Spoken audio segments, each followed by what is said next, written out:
গত 2 দিন আগে বিএনপির একজন নেতা, নাম হলো দুদু সাহেব, উনি বক্তব্য দিয়েছেন যে বিএনপির নেতা কর্মী একসাথে যদি প্রসাব করে, ওই প্রসাবের ছোটে ওই হাসনাত আব্দুল্লাহরা বঙ্গোপসাগরে ভেসে চলে যাবে। নাউজুবিল্লাহ বলেন। কতটা অহংকার, কতটা দাম্ভিকতা!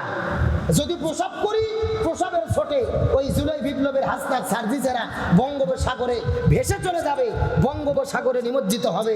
জনগণ জানতে চাই, এতই প্রসাবের আপনাদের স্পিড আর প্রসাবের এত স্রোত গত 16 বছর কোথায় ছিল? কথা বলে না কেন? অনেকে প্রশ্ন করতেছে, গত 16 বছর কই ছিলেন? এই প্রসাবের কর্মসূচি ছিল না কেন? এত নেতা কর্মীর প্রসাব করে একটা বালির তিরাক সরাতে পারেন নাই। আজকে অহংকার করে, দাম্ভিকতা করে, যাদের মাধ্যমে জুলাইয়ের বিপ্লব পাইলাম, যাদের মাধ্যমে স্বাধীনতা পাইলাম, আজকে তাদেরকে প্রসব করে বঙ্গোপসাগরে ভেসে দিতে যাচ্ছেন। এটা অহংকার, দাম্ভিকতা ছাড়া আর কিছু হতে পারে না। আর অহংকার হলো কিসের মূল? পতনের মূল। যারা বলেন অহংকার কিসের মূল? এই যে রাসূল বলেন সাবধান, অহংকার করো না। আল্লাহ বলতেছেন অহংকার হলো আমার চাদর, এই চাদর নিয়ে তোমরা টানাটানি করো না। এই জন্য এমন বক্তব্য দিবেন না যেই বক্তব্যের দ্বারা মানুষের হাসি ঠাট্টা তামাশা করে, টোল করার সুযোগ পায়। অনেকে তো সোশ্যাল মিডিয়া গবেষণা করতেছে, ঢাকা থেকে বঙ্গোপসাগর হলো 250 কিলো। এখন 250 কিলো যদি প্রসাবের স্রোত যেতে হয়, কত লিটার প্রসাব লাগবে, স্রোত কেমন হবে, এইগুলো নিয়ে হাসি ঠাট্টা তামাশা চলতেছে। এগুলো কি সম্মানের নাকি অপমানের? তাহলে এই জন্য মুখের একটা, জবানের একটা কথা, এমন কথা বলা উচিত নয় যাদের হাসি ঠাট্টা তামাশা হয়। এই জন্য রাসূল বলেন যারা দুইটা জিনিসের গ্যারান্টি দিতে পারবে, আমি রাসূল বলে দিলাম, আমি নবী তাদের জান্নাতের গ্যারান্টি দিয়ে দিলাম। সুবহানাল্লাহ বলেন। কয়টা জিনিস? একটা হলো 2 পায়ের মধ্যবর্তী জায়গা লজ্জাস্থান, যে লজ্জাস্থান দিয়ে জিনা ব্যভিচার করবে না, এটা হলো 1 নম্বর। আর 2 নম্বর হলো 2 সোয়ালের মধ্যবর্তী, 2 গালের মধ্যবর্তী জায়গা জিহ্বা।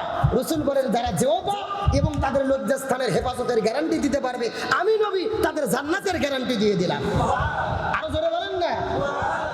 সুতরাং আল্লাহ মুখ দিয়েছে, জবান দিয়েছে। আগে দিন খারাপ ছিল, এখন একটু ভালো। যা খুশি তাই বলবেন। আমরা জাতি হিসেবে বড়ই অকৃতজ্ঞ। যাদের ওসিলায়, যাদের মাধ্যমে স্বাধীনতা পাইলাম, আজকে তাদের বিরুদ্ধে আমরা যুদ্ধে লিপ্ত হচ্ছি। কথা কন না গা? এই জন্য আমাদের দেশে একটা কথা আছে, কারো ছিলেই সিন্নি খাইলা মোল্লা চিল্লা না। কথা কন না গা? আমরা তো বের হতে পারিনি, কথা বলতে পারিনি, এখন একটু সুযোগ এসেছে, যা খুশি তাই বলতেছি। যাদের দ্বারা স্বাধীনতা পাইলাম তাদের প্রসব করে ভেসে দিচ্ছি। এটা কখনো দায়িত্বশীল সিনিয়র ব্যক্তির কথা হতে পারে?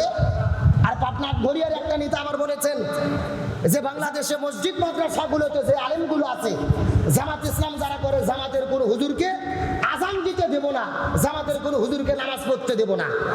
কত বড় জালেম, কত বড় জাহেল! বলতেছে জামাত যে হুজুরগুলো করে, জামাতের ইমামদের নামাজ পড়াতে দেব না, মসজিদের আজান দিতে দেব না। চিৎকার করে বলেন মসজিদের মালিককে। আরো জোরে বলেন। এখন আপনি ক্ষমতা পাইছেন, আজান দিতে দেবেন না, নামাজ পড়াতে দেবেন না। আমার তো মনে বলে গত 16 বছর আওয়ামী লীগ স্বৈরাচার করেছে, কোন নেতা এত বড় বক্তব্য দেওয়ার সাহস পায়নি। কথা বল না। আজকে যা খুশি তাই বলতেছেন। আল্লাহর কোরআন বলেন ওমা আজলাম মিম্মান মানা মাসাজিদাল্লাহ, যারা আল্লাহর মসজিদে আযান দিতে, নামাজ পড়তে বাধা দিতে চায়, এরাই হলো সবচাইতে বড় জালেম। এরা সবচাইতে বড় কি? সবচাইতে বড় জালেম। আপনি নামাজে বাধা দেবেন, আযানে বাধা দেবেন। নামাজ তো আল্লাহর, আযান তো আল্লাহর। আপনি দলের জন্য অন্ধ হয়ে গেছেন, যা খুশি বক্তব্য দিচ্ছেন। আজকে অফিসে হামলা চালিয়ে কোরআনে আগুন লাগিয়ে দিয়েছেন। কোরআনে যারা আগুন দিয়েছে তারা শুধু কোরআনে আগুন দেয়নি, তারা পৃথিবীর 200 কোটি মুসলমানের কলিজায় আগুন ধরে দিয়েছে। আমরা ইমানদার মুসলমান হিসেবে কোরআনের আগুন লাগানোকে সমর্থন করতে পারি, আলেমদের বিরোধিতাকে সমর্থন করতে পারি। আর একটা নেতা আছে ফজু পাগলা। জোরে বলেন কি পাগলা? ফজলুর রহমান ফজু। সারাটা দিন মুখের মধ্যে যা আছে তাই বলে। গত 3-4 দিন আগে একটা টকশোতে বলেছে যে বাংলাদেশে যারা আলেম আছে, হুজুর আছে, এদেরকে আমি দাম দেই না, টাইম দেই না। কারণ আলেম ওলামা 500 টাকা, 1000 টাকা এদের কিনতে পাওয়া যায়, এদের কোনো কমন সেন্স নাই, এদের আমি পাত্তা দেই না। আলেম ওলামা দেশটাকে অন্ধকার জগতে নিয়ে যেতে চাই, এই দেশে অশান্তি করতে চাই। জোরে বলেন নাউজুবিল্লাহ। এখন বলেন যারা আলেমদের বিরুদ্ধে কথা বলে এরা কি ভালো মানুষ? আল্লাহর কোরআন বলে উতুল্লিন বাদা যালিকা জানিম, যারা আলেমদেরকে অপমান করে এরা বৈধ সন্তান হতে পারে না, এরা পিতৃ পরিচয়হীন অবৈধ জারদ সন্তান। আপনি বলতেছেন আলেমদের কমন সেন্স নাই, 500-700 টাকায় কিনতে পাওয়া যায়। ভালো করে মনে রাখেন, এই আলেম যদি না থাকতো জন্মের পরে আপনাদের কানে আজান হতো না। এই আলেম যদি না থাকতো আপনার বাবা মার বিয়ে হতো না, আপনারও জন্ম হতো না, আপনিও বিয়ে করে স্ত্রীকে নিয়ে আনন্দ করতে পারতেন না।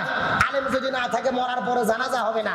এমন দল করেন, এমন নেতার পেছনে ঘোরেন, যেই নেতাকে সুরো ফাতে পড়তে দিলে 6 বার প্রসব করবে। কথা বল না কে? আর আলেমদের বিরুদ্ধে বড় বড় বক্তব্য দেন। সুতরাং এই ফজু পাগলার ব্যাপারে সিদ্ধান্ত নিতে হবে। আলেম সমাজকে, আলেমদেরকে কটাক্ষ করে যেই কথা বলেছে, ক্ষমা না চাওয়া পর্যন্ত একে বাংলায় বয়কট করতে হবে। মরে গেলে জানাজা আলেমের দ্বারা হবে না। আমরা কার জানাজা পড়বো কেন? তুমি তো আলেমদের বিদ্বেষী। আমরা তারেক জিয়াকে বলতে চাই, আমাদের বগুড়ার কৃতি সন্তান, এই সমস্ত ছুটকে ফটকে ফজু পাগলা আর যারা আজানে কামত বন্ধ করে এই নেতাদের গলা ধাক্কাতে দল থেকে বের করে দেন, না হলে আরও ধ্বংস হবে, দলকেও 12টা বাজায় ছাড়বে। সবাই কিন্তু খারাপ না, কিন্তু কিছু কিছু নেতা খারাপির কারণে পুরো দলের ওপরে প্রভাব পড়ে। সুতরাং আমরা পরিষ্কার করে বলি, ইসলাম বিরোধী আলেম বিরোধী আমরা সহ্য করব। এই ফজু পাগলা আবার বলেছে আলেমদের স্ত্রীদেরকে, তোমরা যারা আলেমদের স্ত্রী আছো খবরদার পেটের ভেতরে এই আলেমদের সন্তান নেবা না। নাউজুবিল্লাহ বলবেন না? বলতেছে আলেমদের কমন সেন্স, এরা হলো জাহেল, এরা সন্তান উৎপাদন করে সন্তানগুলোকে জঙ্গি বানায়া দিচ্ছে, প্রতি শুক্রবারে নামাজ পড়ি মিছিল শুরু করে। সুতরাং আলেমদের সন্তান তোমরা পেটের মধ্যে ধারণ করো না। ফজু পাগলাদেরকে বলতে চাই, আলেমদের সন্তান জমিনে আসে, আলেম হয়, আলেমরা আছে দেখে এই পৃথিবী টিকে আছে। রাসূল বলেছেন আল্লাহকে আল্লাহ বলে স্বীকার করার একজন ব্যক্তি যতদিন থাকবে এই পৃথিবীতে ততদিন কিয়ামত হবে না। সুতরাং আলেম ওলামা আছে দেখে এখনো কিয়ামত হচ্ছে না, আর তোমরাও বেঁচে আছো, গরম গরম বক্তব্য দিতে পারতেছো। যা খুশি তাই বক্তব্য দাও, মুখে লাগাম দিয়ে কথা বলো। যে কথা বললাম, রাসূল বললেন 2টা জিনিসের হেফাজত করো। কয়টা জিনিস?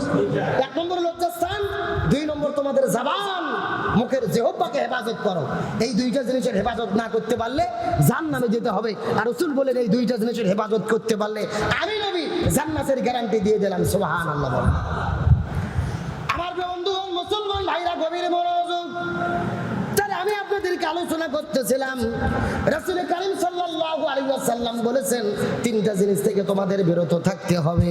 চিৎকার করে বলেন কয়টা? 1 নম্বর হলো লোভ, 2 নম্বর হলো হিংসা, আর 3 নম্বর হলো অহংকার। অহংকার করা যাবে না। অহংকার খুবই ভয়াবহ জিনিস। আল্লাহ বলেন অহংকার হলো আমার চাদর। সুতরাং কেউ কোনো অহংকার করতে পারবা না। তিরমিজি শরীফের হাদিসের মধ্যে এসেছেন, তিরমিজি শরীফের 2492 নম্বর হাদিসের মধ্যে এসেছেন, রাসূল কারীম সাল্লাল্লাহু আলাইহি ওয়াসাল্লাম বলেন এই দুনিয়ার মধ্যে যারা অহংকার করবে, অহংকার করে জীবন যাপন করবে, ওই হাসরের ময়দানে এই অহংকারকারী ব্যক্তিদেরকে আল্লাহ তাআলা পিঁপড়ার মতো বানায়া হাসরে উত্তোলিত করবেন। নাউজুবিল্লাহ বলেন। এই দুনিয়ার মধ্যে যারা অহংকার করবেন, আল্লাহ হাসরের ময়দানে তাদেরকে কি বানায়া উঠাবে? আরো জোরে বলেন। আল্লাহ তাআলা অহংকারী ব্যক্তিদেরকে পিঁপড়া বানায়া হাসরের ময়দানে উত্তোলিত করবেন। হাদিসের মধ্যে রাসূল বলেন অহংকারকারী ব্যক্তিদেরকে হাসরের ময়দানে আল্লাহ রাব্বুল আলামিন জাহান্নামের ভিতরে তাদেরকে খাইতে দেবেন জাহান্নামের রক্ত এবং পোষ। রক্ত এবং পোষ হবে তাদের খাদ্য। আর আল্লাহ রাব্বুল আলামিন অহংকারী ব্যক্তিদেরকে ওই জাহান্নামের ভিতরে একটা জেলের মধ্যে বন্দী করবেন, যে জেলের নাম হলো বুলাস। এই বুলাস নামক জেলখানার ভিতরে, ওই জাহান্নামের ভিতরে আল্লাহ তাআলা অহংকারী ব্যক্তিদেরকে আবদ্ধ করে ফেলবে। আর অহংকারী ব্যক্তিদেরকে আল্লাহ তাআলা পিঁপড়ার মতো মোড়ায়া একত্রিত করে পোষা রক্তগুলোকে খেতে দেবে। হাদিসের মধ্যে রাসূল বর্ণনা করে বলে এই অহংকারী ব্যক্তিদেরকে আল্লাহ রাব্বুল আলামিন যখন হাসরের ময়দানে বিচার করবে, আল্লাহ তাআলা বড় রাগান্বিত হয়ে তাদের দিকে তাকাবে। এখন আপনাদের জিজ্ঞাসা করি, বলেন তো আল্লাহ যদি হাসরের ময়দানে কারো উপরে রাগান্বিত হয়ে যায়, এদের অবস্থা ভালো নাকি খারাপ? আরো জোরে বলেন। তার মানে বোঝা গেল এই দুনিয়ার ভেতরে কে কত টাকার মালিক হয়েছেন, কার কত জমি হয়েছে, কে কত কোটিপতি হয়েছেন, কয়টা গাড়ির মালিক হয়েছেন, আল্লাহ কেমন সম্মান দিয়েছে, কেমন চেয়ার আল্লাহ তাআলা দান করেছে। খবরদার খবরদার খবরদার, যে যেইভাবে সম্মানিত হন না কেন অহংকার করা যাবে